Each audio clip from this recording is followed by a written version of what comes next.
Okay, good afternoon.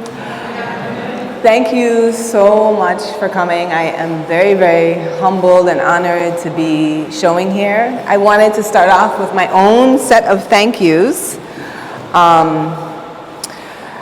I, of course, wanted to extend thank you to Dr. Taylor and Clark Brown for creating this space for me.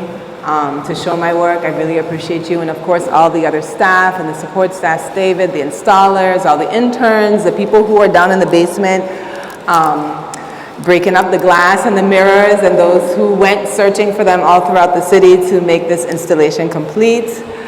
As Dr. Taylor mentioned, this is the final event of the Disco Symposium, the Decolonial Feeling Symposium, and we are very honored that Bettina Judd is here, who inspired us to create and name the symposium after her work.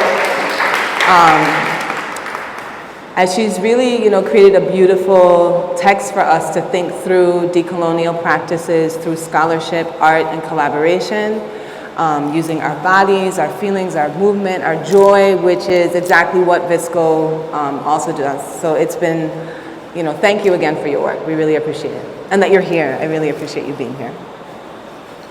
I'd also like to thank my fellow Visco members. Some of them are here, Tiffany, Yannick, for constantly being a source of inspiration for me as we, think and work together. And I finally would have, he's not here today, but I would like to thank the curator, Dr. Clint Fluker, for, curating such a beautiful selection of my work, and to also the sponsors of the entire Visco Symposium, because this actually is a new body of work that was produced for this show, especially these photographs here. So I'm going to start off just talking a little bit about my background, my practice, and then we're going to kind of walk through the exhibition. So yes, I was born in Trinidad and Tobago, but raised in the Virgin Islands. My family story is, like many people in the diaspora, it's really a direct result of coloniality, but in this context of my personal family history, my father was a Moravian priest, and the Moravians is a missionary church that came in the 1700s to basically placate African people into slavery, to kind of like make slavery more appealing, or to make them more palatable for them. And both of my parents grew up in small villages in their respective islands under that kind of missionary church. And my father was the first generation of black men who began to run these churches. But as we all know, especially in a tradition, in a place like Atlanta, we really understand how black people transformed Christianity and used it also as a liberatory tool. And they did that a lot by reimagining the narratives that were given to them for themselves, to put themselves into it and to see what they needed, to basically tell the stories that they needed. They reimagined these texts, these biblical texts and stories. And for me, that's very much inspired. I mean, when I think back on my history, I watched my father do that my whole life, reimagine ancient texts to tell us the stories that we needed for our community. The Virgin Islands is a very unique place. Like many places in the Caribbean, we were colonized many times. For us, it was about 7, the longest Denmark, and the last being the United States. Denmark colonized us for about 250 years, so that's the most impactful in terms of they are the people who really developed the slavery infrastructure. Most of our material and built heritage is from that period. And then we've been Americans for just about over 100 years. And in that transfer from becoming Danish to the Virgin Islands, something happened, a rupture. In that transfer, our political rights were not transferred. So we were actually left with no citizenship for about 10 years. And we had to advocate for our citizenship, and we are still advocating for our full rights as American citizens. And another thing that happened is that the Danes took all of the archives. with them, most of them. They left very few things in the territory, the most like perfunctory things that were needed, and then some actually were also taken to the United States. So we've been a community who's had to develop our collective memory in other ways without the grounding of those records.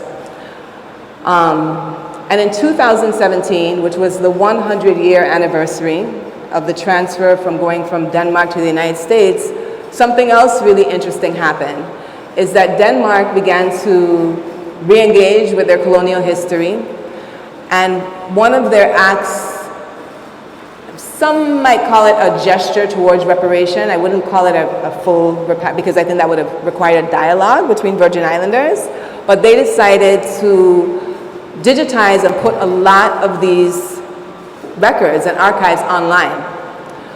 And so for the first time, Virgin Islanders are able to now engage with a lot of the, at least digitized images of what Danes have in their institutions, which is a lot. It's not just photographs like these, it's also our indigenous artifacts. They also took those which predated their existence, and they are all housed in Danish institutions. And so my work has often dealt with thinking through not only how do we as Virgin Islanders preserve our collective memory, which has often been through reenactment, through song, through our own bodies, through the stories that we tell, but it's also been in the ways that how we reimagine the fragments of the colonial empire, whether it is that we're using cheney, which are fragments from colonial era pottery that we find very often in the soil, and we kind of, enslaved children used to round them to look like coins, so that already is kind of a reimagination of colonial trash to create your own currency and use your own imagination. So that's a part of like the decolonial gestures that have been happening for hundreds of years, really. And I feel like I'm kind of continuing in that lineage by trying to find my own language of how do we register ourselves. And so I think that would be a good place to start thinking about the work that's over here. So we can maybe get up and... So the title of this exhibition is called The Haunting Between Us, and it has, like my work does, it has many, many layers. Of course, I'm also thinking through in the way that Christina Sharp thinks through the wake, and also Saidiya Hartman thinks through the afterlives of slavery and the hauntings that exist. But because it's also the haunting between us, I'm also, thinking about the materiality and what's in between the work and the narrative. So it's thinking about the stories that are in the fragments and the silences as well, and the hauntings that are there. But this piece is called Cuts and Burns, and in parentheses, a curtain, or curtain actually. And it comes from, many of you probably could recognize that there's a pattern in the negative space, the positive space. And that comes from buildings in Frederiksted. The island that I live on is St. Croix, and we have two twin cities. They're both named after Danish kings. In the Danish monarchy tradition, they name one King Frederick and one King Christian. And so our two colonial towns are named in that tradition. And they're identical. They have, well, somewhat identical, meaning they have the same streets, the same names of the streets, the same layouts. But what's very different about them is their history. Frederiksted was burnt down in the largest labor revolt in Danish colonial history in 1878, where hundreds, if not thousands of people protested the very harsh living conditions that were slavery-like. Even though slavery had been abolished 30 years prior, the conditions, power kind of re-established itself like a transformer, and the rules were even harsher in some ways, and the conditions even worse. And so people rebelled and burnt down about 50 of the 150 plantations, so almost a third, and a large part of the town of Frederiksted. When the town was rebuilt, it had a proliferation of this fretwork design that you see in the white.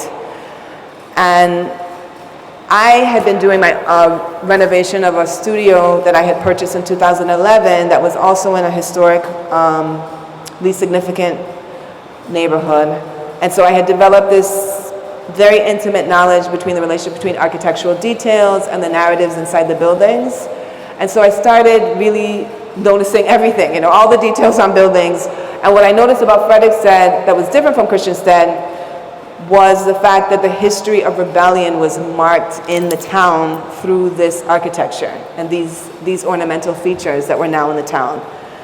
And so I started thinking about how interesting is it that the history is marked in the architecture, and how could I as an artist develop my own vocabulary to also register resistance and protest history? Is there a way that I could do that? And so I started thinking about, well, what are the tools that we used to rebel? And many protests in the Caribbean were fought using two main tools. One is the same cutlass, cane bill, machete that we were laboring with. These are the tools that we used to also fight with. And then the other one was fire.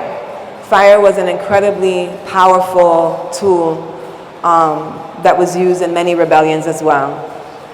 And then that phrase, cuts and burns, has many layers of history. We know indigenous people also used it in farming. We know the colonizers used it to destroy virgin forests to be able to create the monocrop plantations. But then here again, it's being used again by enslaved African people, or in the case of the Firebond, people who were still in very oppressive working conditions. They're using these same tools as well. So I found what's called a pyrography tool. It's used in woodwork, it's like an old craft where it's a burnishing. It's like a burnishing pen where you can hook it up to electricity and then it creates a brown mark on wood. But I found one that I actually used it in a very extreme way by pumping it all the way up. And so that pen could also cut and burn into the paper. And if I'm not careful, it will actually light fire, so I have to be careful. So it creates like these, it's not quite a total flame, but it creates these embers. And so as you can see, there's probably hundreds, maybe thousands. I know there's thousands, maybe hundreds of thousands of marks. This work takes me quite a bit to do in terms of time. But what I find interesting about it is that as I mentioned, was trying to register, create a vocabulary of resistance. But at the time that I was first making this work, and actually this piece in particular, I had a friend of mine who at an opening asked me if I was okay. And I knew when she asked me that question kind of what she meant, because although the work kind of looks like lace or burnt lace, it has a very beautiful, there's also a lot of pain and violence registered in the work. And she was like, what is going on with you that you're making this kind of work? And at the time, my mother was actually dying of Alzheimer's, and I had 3 very young children. I think they were all under 6 at the time. And so this work for me was also work that I could do when I didn't have a lot of time. I didn't have to mix paints. I didn't have to prep materials. It was I could turn on the machine and just go. So it was a very meditative work. I would sit maybe for an hour at a time, sometimes 2. Because of the smoke, it creates a lot of smoke. I can't do it for too long, but it's a work that I come to, it was very significant for me at that point in my life. And I was really happy that it's the first time I've actually shown it, even though I made it in 2017. Because of its delicacy, the installers here, we came up with some really good, they came up with a really beautiful solution to use fishing line, which is this invisible way to, because it's done in panels. And then we kind of put it together here. And the work that's inside, which we can I think we might be able to all fit. If not, we can maybe do half in and half out and then switch.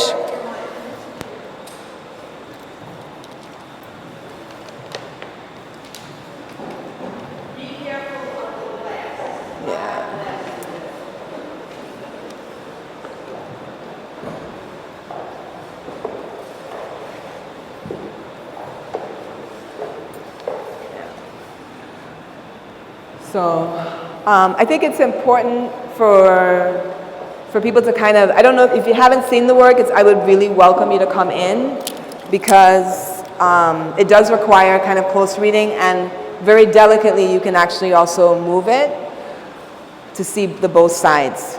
So this work,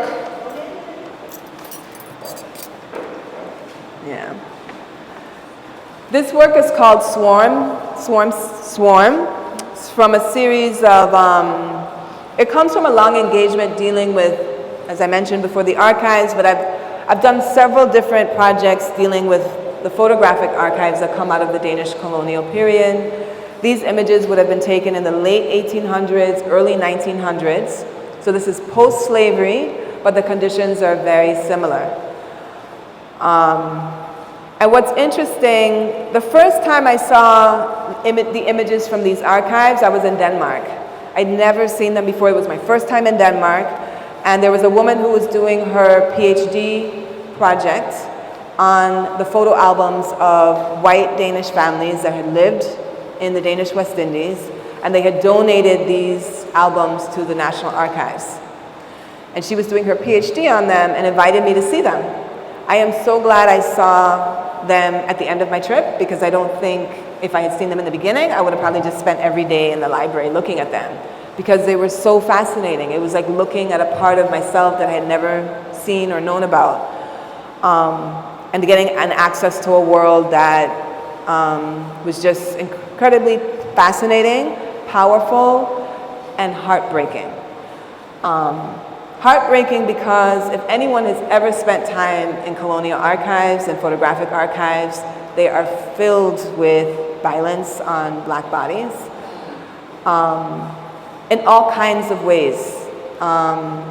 There was an image that I saw that I never forgot. It was a postcard, so it was in every album I opened, and it was of a little baby, probably about 2.5, with a dress that was right about here, just barely covering their genitals, screaming, crying, and you can almost hear this scream from the photograph. And I just couldn't imagine, why would a postcard be developed of a screaming black baby? Why would that be circulated? Why was that acceptable to take a picture of a baby in that state? Where was the mother? I mean, it just brought up so many questions. And then there was another image that I never forgot that was taken on top of the fort in Frederiksted of white Danish soldiers, and then there were 2 black women, and one of their hands was on her breast. She was sitting on his lap in a very uncomfortable way. She had like a grimace that was like about to slide off her face. And that image was also very striking, because if you look at that photography from that period, most people are standing kind of the way you guys are now, like this. They're just standing there. They're not posing, they're not smiling, because it takes a long time to develop the image. And most people aren't even touching. So to see an image like that, and where these officers had such authority over these black women's bodies, was very, very shocking, and it was an image also that seared into me. And so I've done different projects where I've used juxtaposition. I've taken images from my own family album and then paired them with images from the archives, compositionally and textually as well, because there's narratives in them that are very relevant. I've also done digital manipulations of images so that they look like an eye. So I've taken like landscape images and wrapped them on top of each other. And so the ocean maybe is now in the middle and it looks like a black hole. I've done, and those for me were ways of trying to transform the narratives in these images, transform the hierarchies, even protect myself from the colonial gaze. Because what happens when you look at these images for a long time, it's impossible that the narratives and the hierarchies don't impact you. They impact you, you know, as we all know how important image is. And I remember there were some images, for example, that I'd seen in the archives that I would never want my kids to see, for example. You know, there was an image that it was like of a Danish prince on the coast of Ghana, and they were all these Danish officers in like a hall where they were eating, and then the black women were all naked serving them. And like I have girls, like just how would that make them see themselves seeing an image like that? And so I feel like when we're thinking about photographic archives, we also have to take a lot of care, not just in, like, there's some images that shouldn't be seen anymore. Just because the image exists doesn't mean that they should still be circulated. And that's some of the things that I've learned working with these images. And so for me, with this series, I started feeling like I wanted to push my intervention further. And so I started doing the cuts and burns into the image itself by creating reproductions of the work as big as I could get it, because these images are usually small, they're about this big, and starting to do the cuts and burns in it. My first task was that I just wanted to liberate the black body. So I started there. I just started with cutting and burning delicately around the body. Then I had to make choices about, well, if they have a hole in their hand, what do I do with that? Do I keep it? Do I burn it out? And for me, I started thinking about I just wanted them to exist as themselves. So if there were tools that they were laboring with, I cut those out too. And then I had to, of course, deal with what happened when I got to the white bodies in the image.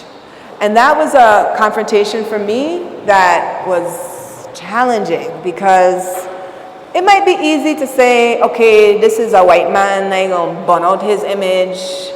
But then there was some that had white children in it. And I had to think about, but they're kids, you know? And it forced me to have to really think about extracting yourself from some of these systems. And it made me realize that there's no innocence in these systems. No one is innocent. And so I kind of continued with my plan of starting from the black body and moving out and taking out everything that had constructed the kind of blackness that was constructed in the image. And a blackness that was about servitude, about being less than, about being ordered in the way and controlled in the way that the landscape had been.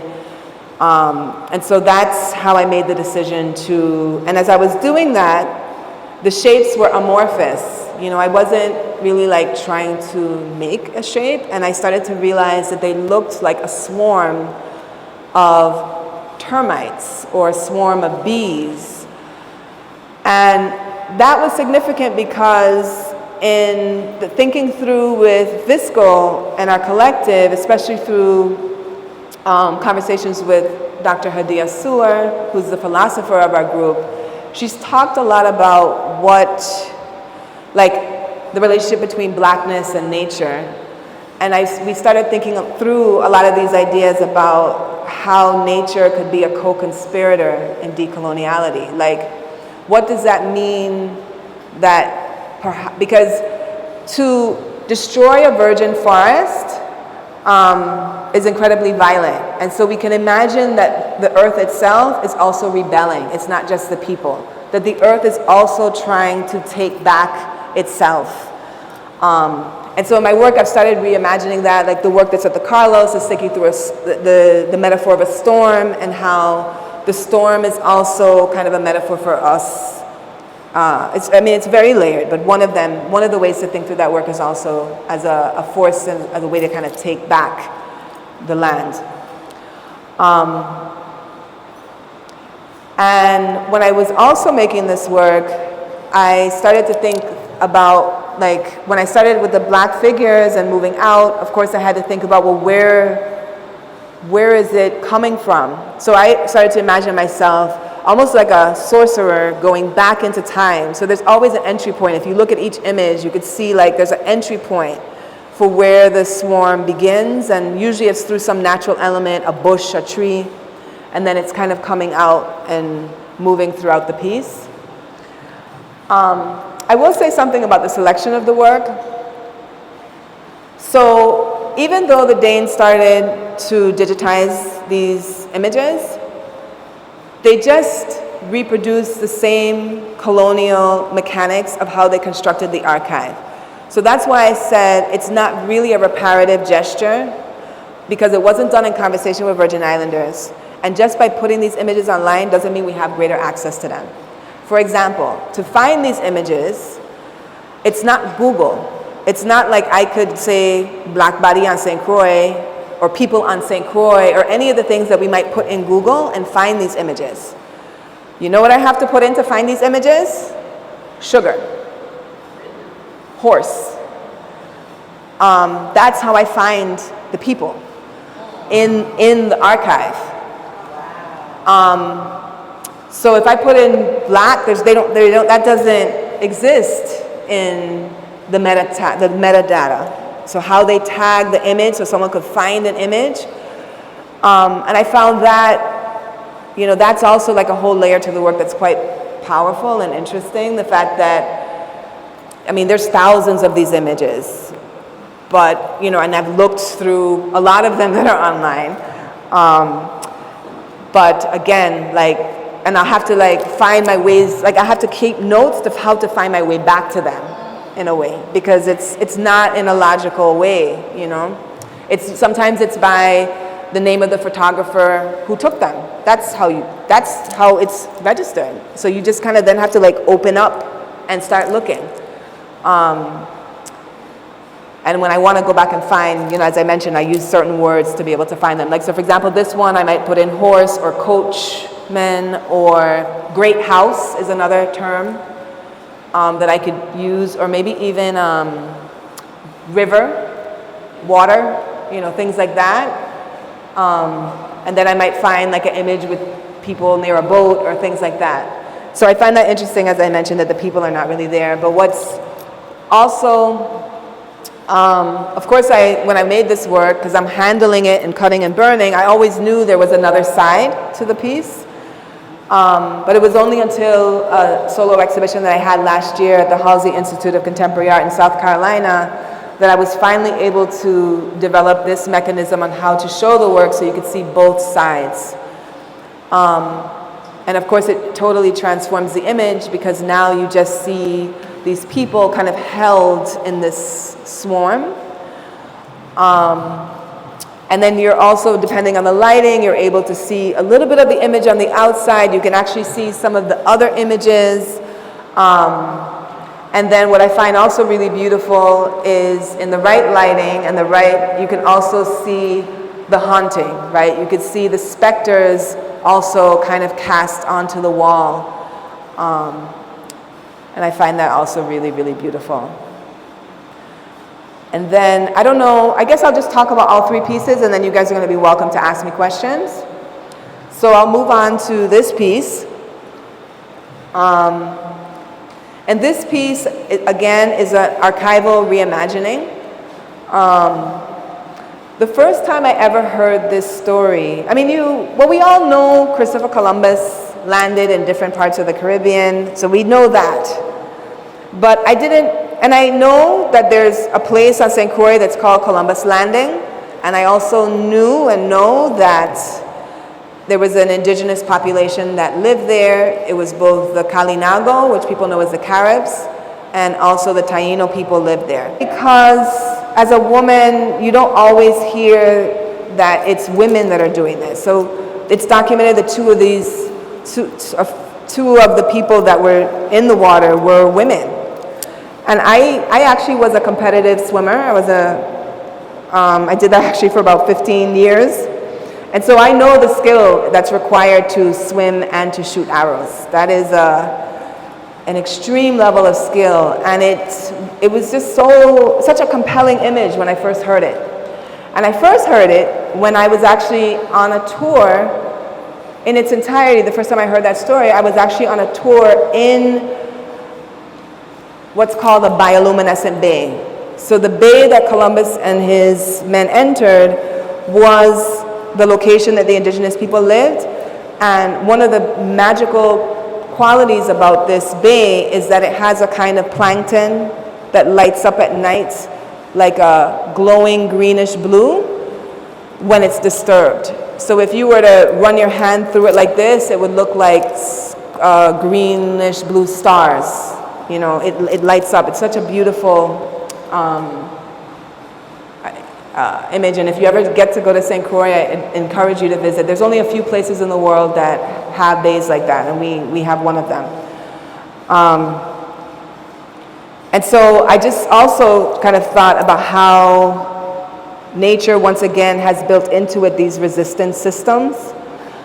And what would it look like if we also kind of, as nature, you know, became the resistance and used the strategies of nature to become the resistance. So when I started thinking about, I wanted to create a sculpture, I knew I wanted it to feel like it was coming up out of the water.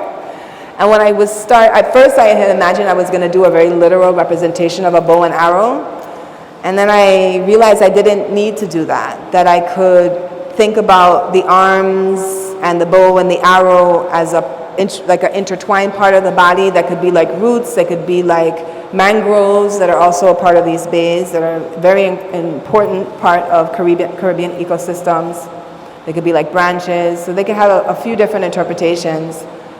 And I also, the glass and the mirrors came quite late. I mean, to me, this is still a work in progress. I actually want to expand the work, make it larger, maybe make it room size, and create more figures. So when I first installed the work, it was on a ground floor, maybe darker than this, in a museum in St. Croix. And I was a little, like, not so sure, but the exhibition was coming up in a few days, that we were still in install, and I was dropping my kids to school one morning, and there was a car accident. And there was like a sea of broken glass on the ground. And it just hit me, because that, of course, is such a metaphor, like, for these crashing of cultures together, and the rupture and the violence that happened. And so I thought that that would be a really beautiful way to kind of create this effect that I had been thinking about, of trying to reference the bay, reference the sea. I found like the mirrors, and again, the lighting in here is quite beautiful, so you kind of get a sense of another kind of atmospheric condition with the mirroring and the lighting, and I look forward to continuing to push that more as this work develops. The title of the piece is called Sovereign, how to pull, and in parentheses, how to pull a spear from our throat. Because again, it's really thinking about how we begin to own ourselves, own our stories, and how we voice them, right? And how that voice can also be a weapon, a tool for decolonial gestures, a tool for our own liberation. So I think this is a good place to have questions. We could either do it standing or sitting. I don't know if anybody has, if maybe the people who are. So when you were talking about cuts and burns, you mentioned Christina Sharp and wake work, which is actually my dissertation topic. So I found it very interesting. So one thing that I'm curious about is the way that artists engage with theories. Do they engage with theories first and then create work from it, like she calls to action in the way? Or did you create this work and start doing it first and then came across the theory that you kind of like resonated with? Yeah. So what was your process of like theory? Yeah. I think everybody works differently, but for me, it's the studio practice is the primary way that I create my own theories and knowledge.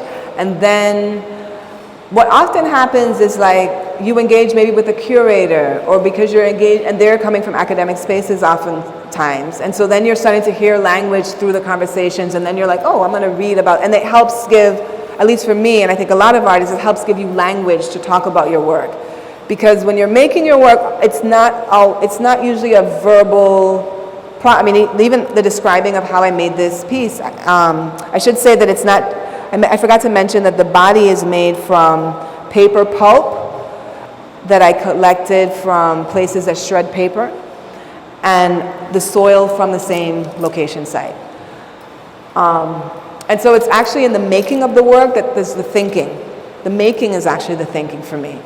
And then, but the language of how to talk about it, sometimes I lend language from theorists to help contextualize it, to give it I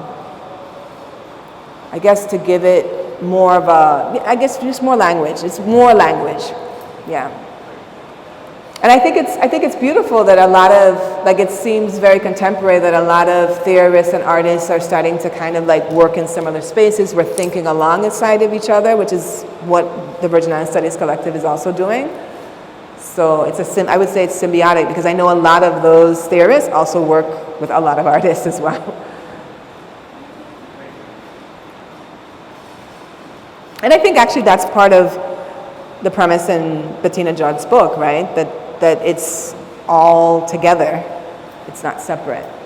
Yeah. I always say follow the artist first. Yeah. You know, the theorist kind of comes Yeah. behind in some ways. The artist Yeah. has the purest expression in some way. Yeah.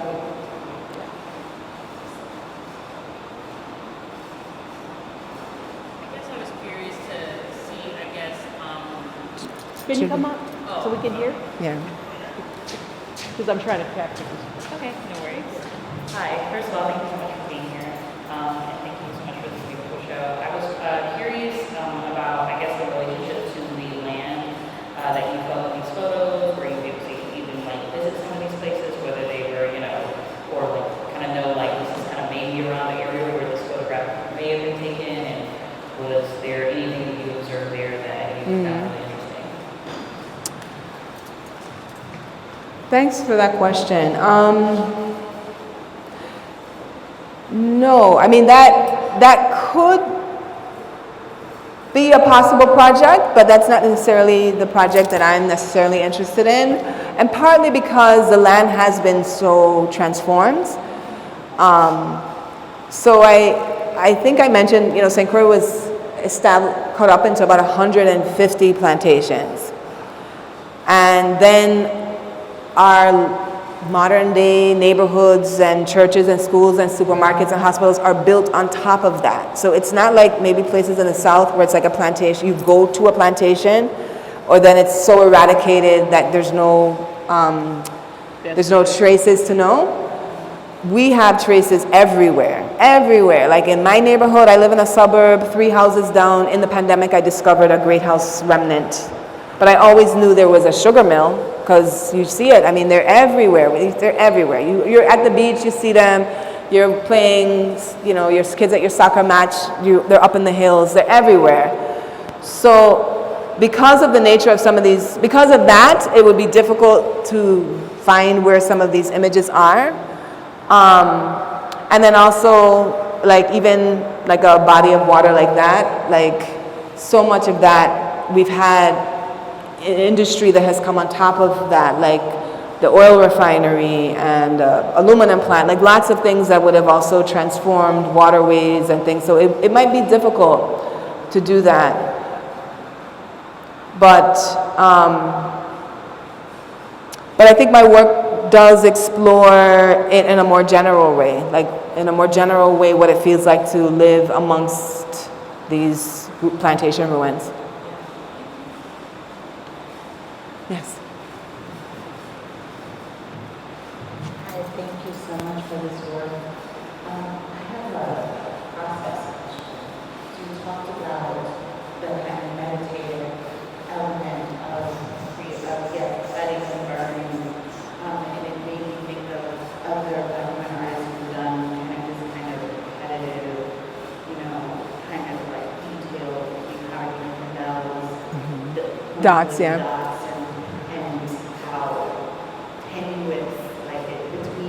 Meditation and something else it was. And so I wonder what were some things, as far as you can like articulate, that you learned in that kind of repetitive, meditative kind of process. Yeah. Thank you. Well, some of the things, for example, if I leave, like I have to hold it long enough for it to pierce, but then to catch the ember, to catch the flame, a bit, just enough.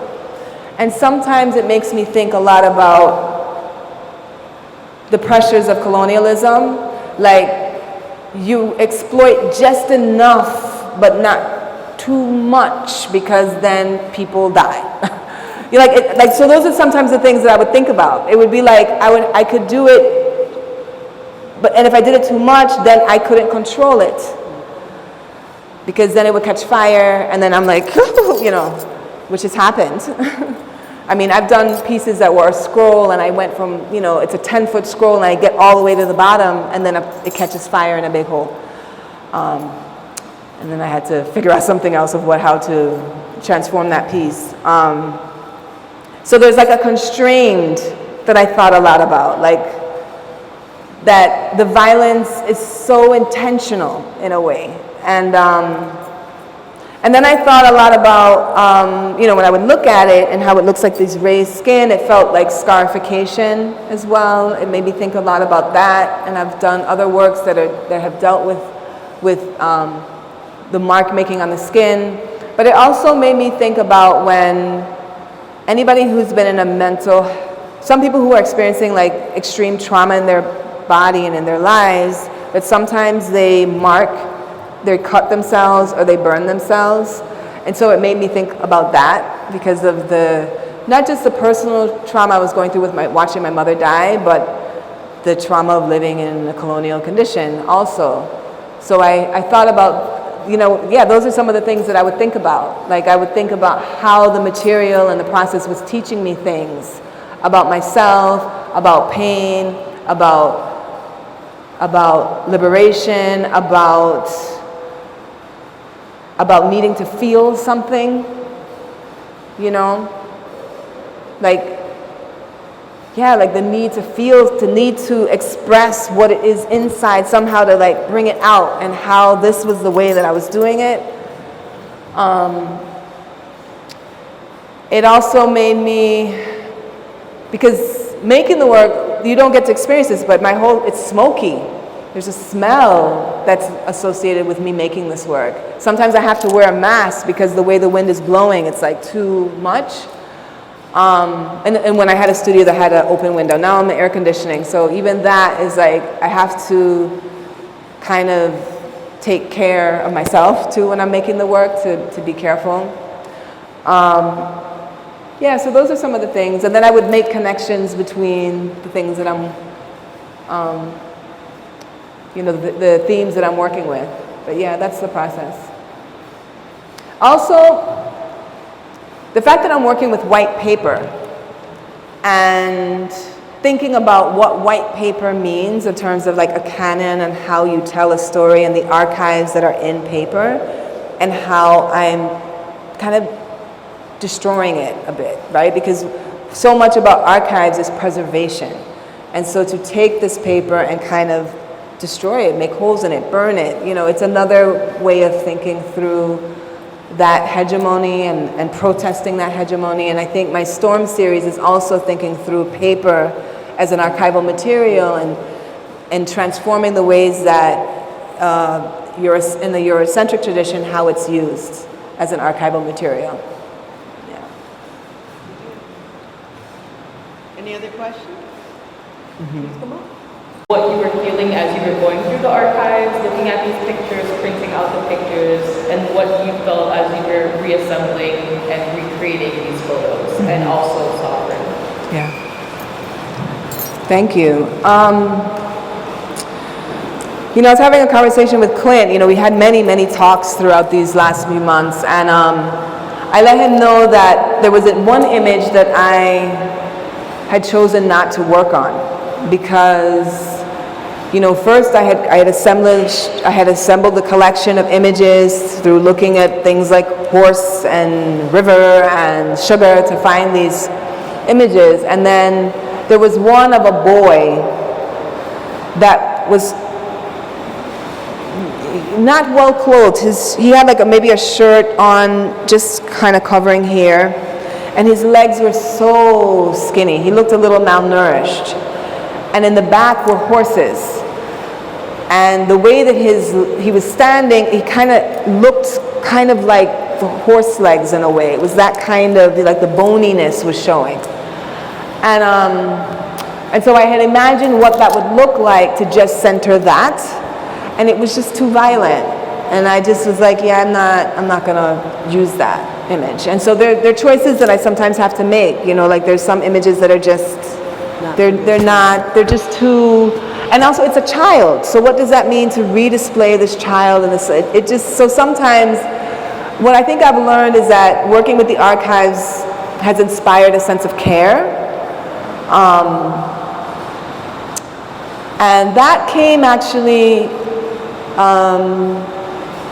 there's a woman by the name of Dr. Temi Odomosu, who's a British Nigerian scholar on black images, especially I think from like the 18th century, 18th and 19th century. And she did a workshop with me, with a group of us once, where that same image of the child I was talking to you about, she had created this setting where she asked us to invoke all of our senses. She first played a lullaby, she lit some incense, darkened the room, and she asked us to talk to the baby. And because a lot of times when you look, just in the same way like when we circulate these modern day lynchings of black men being murdered by police, you start to not really see that these are people that have loved ones, they have children. It's like, and so she had tried to get us, you know, especially with these black and white images, you feel like a distance, like they're not, and so she asked us like, talk to the baby. And so we had to write down like, where's your mama? Or like, your mama's gonna come back, it's gonna be okay, you know, like, and it just transformed forever for me the way that I look at these images now. I sometimes look at them from, especially if it's children, like from a mother's point of view, like, or any family member. Like if this was your family member, how would you want their image to be cared for or shown or displayed? And I feel like, and not just that, but like, I think sometimes people forget, I think we have a little more conversations about that, but like what does it feel like for us as people of African descent or people, Virgin Islanders, to see these images as well? Like, how do we create conditions of care to begin to engage in the archives? Because as we saw even yesterday, there was a young woman who was in tears just thinking about her own legacy when she was listening to Tammy talk about the destruction that Provenza oil refinery has had on St. Croix, and her remembering like her family working in the refinery and coming down with strange illnesses. And that was a moment for all of us to hold space for that kind of care and mourning and grief and contemplation, all the things that art allows us to do, is to hold those moments, to have those moments of care. Thank you so much, Vaughn. You're welcome. Thank you.